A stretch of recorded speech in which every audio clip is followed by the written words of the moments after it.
padanya, mengharap keredaan Allah yang esa.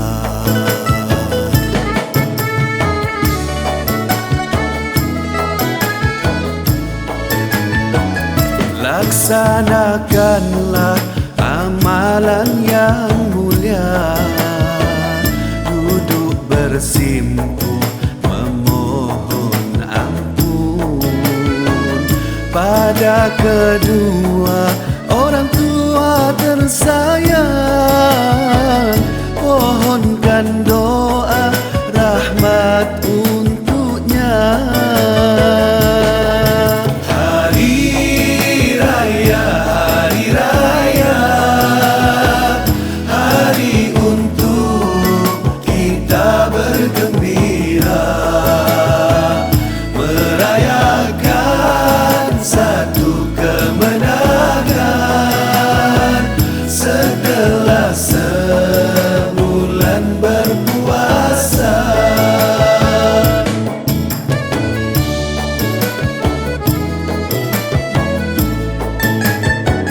Bermaaf-maafan suami dan istri, adik beradik dan sanak saudara.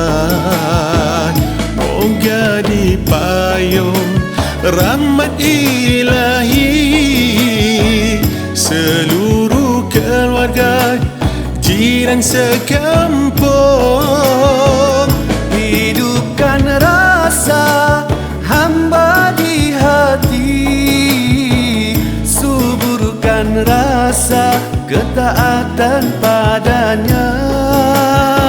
Semoga setiap perintah suruhan dapat ditaati selama hidup. Hari Raya, Hari Raya, hari untuk kita bergembira, merayakan satu